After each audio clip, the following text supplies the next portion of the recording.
Assalamualaikum warahmatullahi wabarakatuh. Baik, kita berjumpa lagi dan kali ini kita akan melanjutkan pelajaran kimia kita yang akan membahas masalah sel Volta ya. Jadi pada waktu pertemuan yang lalu itu kita sudah membahas beberapa hal mengenai sel Volta, di mana sel Volta merupakan salah satu dari sel elektrokimia ya. Terjadi secara spontan ya. Kemudian ada anoda dan katodanya ya. Baik, kita lanjutkan mengenai potensial elektroda standar. Jadi di sel Volta dikenal adanya istilah potensial elektroda standar atau dalam simbolnya E0 ya. E0 itu E-nya itu adalah potensial elektroda ya, dimana kalau sel Volta kan pasti dia mempunyai elektroda. Jadi potensial elektroda standar itu perbedaan potensial yang terjadi pada sel Volta, dimana perbedaan potensial itu disebabkan oleh penggunaan elektroda dengan jenis logam-logam tertentu ya. Juga sudah mengenal dari Volta, gimana? Sudah hafal belum dari Voltanya? Yang kemarin sudah direkomendasikan dengan membuat suatu kalimat ya. Coba kita ulangi lagi dari Voltanya. Lihat, kalau Baginda Sri Kaisar ya nanti meninggal alamana zaman kerajaan feodal kode kolonel, Nabi Sulaiman pemberantas buta huruf ya, sebab bingung curupuk hangus agak pahit au ya. Ini sengaja Ibu lingkari H, ada H-nya ya. Kemudian sebelah kiri H, ada yang dari sebelah kiri H, ada yang sebelah kanan H ya. Jadi mulai H itu memiliki potensial elektroda yang nilainya 0. Sebelah kanan H, semakin ke kanan semakin besar nilai potensial elektrodanya. Sebelah kiri H, makin ke kiri makin kecil, makin bernilai negatif ya. Jadi misalkan antara Li dengan K saja, maka otomatis nilai potensial elektroda Li lebih kecil daripada K ya. Apalagi misalkan antara Fe dengan Ag misalkan ya, pasti jauh perbedaan potensial elektrodanya ya. Jadi Fe itu min berapa, karena Fe di sebelah kiri H, sedangkan Ag di sebelah kanan H, dia bernilai positif ya.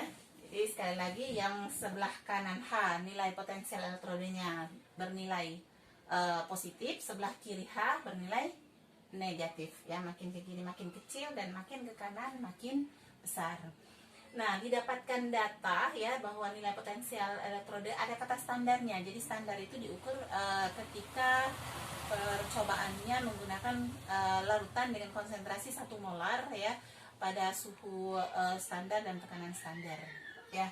Baik, jadi misalkan kita menggunakan 2 logam nih, ada logam Zn dan logam Cu. Di data biasanya kalau potensial elektroda standar itu memiliki data ya, angka-angkanya diketahui ya, jadi tidak perlu dihafalkan. Yang perlu dihafalkan hanya kedudukannya dalam daerah Volta saja ya.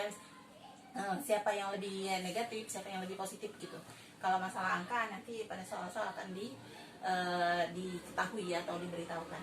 Misalkan ada Zn dengan Cu nih, 2 logam digunakan sebagai elektroda. Pasti kalau elektroda kan ada 2 ya, yaitu anoda dan katode.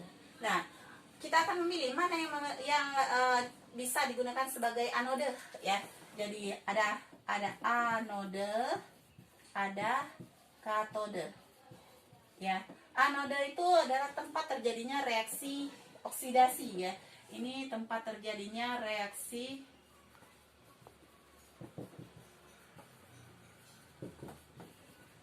oksidasi. Sedangkan katode tempat terjadinya reaksi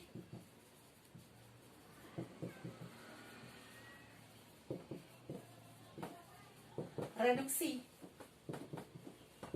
ya, secara teorinya. Bagaimana kalau misalkan hanya diketahui E0-nya saja atau potensial elektroda standarnya saja? Maka ciri khas logam yang dapat menjadi anoda itu yang nilai E0-nya bernilai besar ya. Jadi kan dia mau meningkatkan menentukan bilangan oksidasinya, otomatis anodenya itu tempat terjadi. Ya, sekali lagi, anode tempat terjadinya reaksi oksidasi. Ciri khasnya tempat terjadi reaksi oksidasi kan berarti dia akan meningkatkan bilangan oksidasinya. Berarti dia memiliki nilai E0 yang lebih kecil, ya. Jadi pada misalkan ada Zn dengan Cu, yang akan menjadi anoda adalah apa? Zn atau Cu? Mana yang lebih kecil? Zn. Oke. Jadi berarti ini anodanya adalah Zn.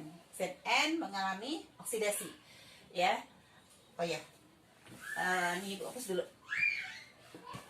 Dan katodenya tempat terjadi reaksi reduksi, ya. Dia akan menurunkan bilangan oksidasinya, berarti dia akan dia sudah memiliki nilai E0 yang lebih besar. Supaya bisa turunkan, dia memiliki yang lebih tinggi, ya. Jadi ini katodenya adalah Cu.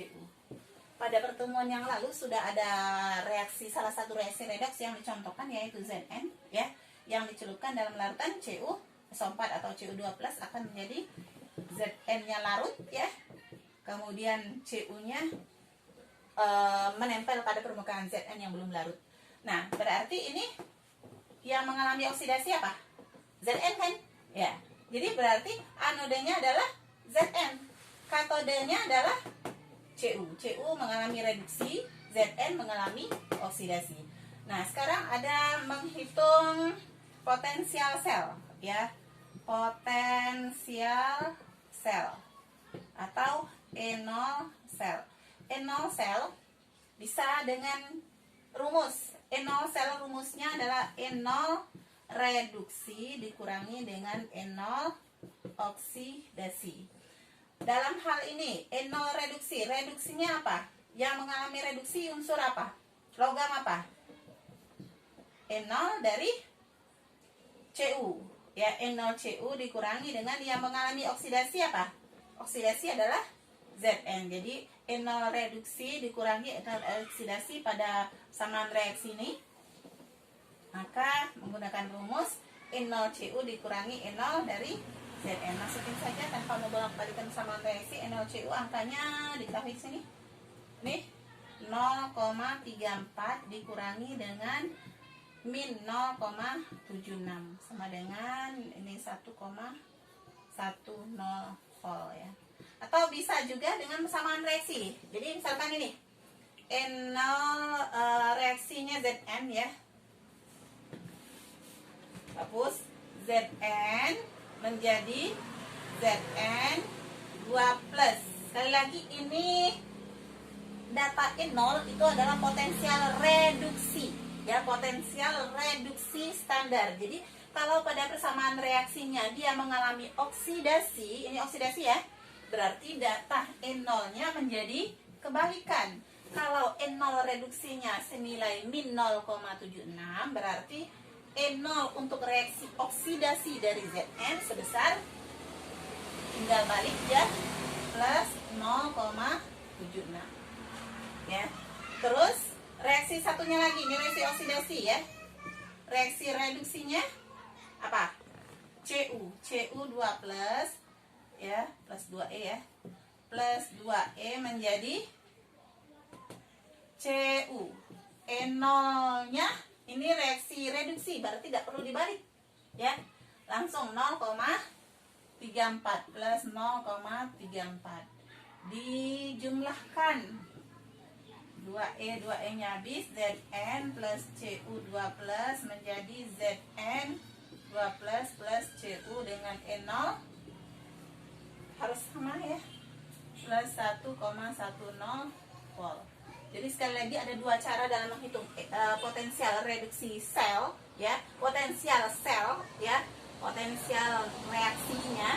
Kalau sudah diketahui suatu reaksi pada sel volta, ya, reaksi yang berjalan secara spontan, dan diketahui nilai E0 reduksi dari masing-masing anoda dan katodanya, walaupun tidak ditetapkan atau tidak dijelaskan dalam soal anodanya apa, katodanya apa, ya, tapi dia membandingkan data E0-nya.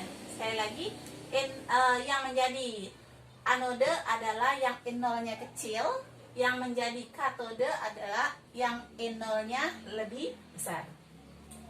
Cara pertama menggunakan rumus ya, rumusnya N0 sel sama dengan N0 reduksi dikurang dengan N0 oksidasi. Langsung masukin, walaupun sebelah sini adalah N0 oksidasi tapi angkanya tetap ya. Sini. Cara kedua dengan membuat persamaan reaksi, disesuaikan dengan persamaan reaksi yang di soal ya. Dari Zn nya mengalami oksidasi, N0 nya berarti dibalik ya. Kemudian Cu-nya mengalami reduksi, N0-nya tetap dijumlahkan saja. Kalau yang ini tidak dibolak-balik ya, yang ini disesuaikan dengan persamaan reaksinya. Ada dua cara. Ya. Baik. Ada yang harus ditekankan ya, bahwa katode reduksi, anode oksidasi. Kalau diketahui dua data, maksudnya minimal ada dua logam yang digunakan pada suatu sel Volta, mana yang anode, mana yang katode, maka bandingkan berdasarkan data N0-nya ya, berdasarkan N0 reduksinya. Yang kecil akan menjadi oksidasi, yang kecil akan menjadi anode ya. Yang besar, N0 yang besar akan menjadi katode. Baru bisa reaksinya berjalan secara spontan sehingga menghasilkan suatu sel Volta ya. Baik, kita sekarang memasuki sesi untuk jenis-jenis sel Volta ya. Di video sebelumnya sudah dijelaskan jenis-jenis sel Volta ya. Ada sel Volta primer, ada sel Volta sekunder. Sebenarnya ada satu lagi yaitu sel bahan bakar, tapi dua ini saja. Nah, dua ini menjadi tugas kalian ya. Jadi tugas kalian untuk dikumpulkan minggu depan berupa video menjelaskan jenis-jenis sel Volta dengan membawa sel Voltanya ya. Jadi misalkan kalian ngambil suatu baterai nih, baterai apa lah gitu, atau HP atau apa. Ini adalah contoh sel apa gitu, sel Volta primer misalkan, dengan kelebihannya apa, kekurangannya apa. Ingat, video kalian dengan menampilkan sel Volta yang ada, yang kalian punya lah gitu. Ya, boleh saja sel Volta sekunder, kalau misalkan Aki lah ya. Tapi bukan hanya menunjukkan, bukan hanya menyebut merek, tapi menjelaskan reaksi yang terjadi, menjelaskan kelebihan atau keunggulannya dan kelemahan dari sel Volta tersebut ya. Paham? Videonya diupload minggu depan ya, jadi ada waktu 1 minggu untuk mengupload videonya ya. Langsung ke email ibu saja boleh ya, tidak harus ke Google Classroom. Oke, ada pertanyaan? Ya, demikian untuk pertemuan ini. Wassalamualaikum warahmatullahi wabarakatuh.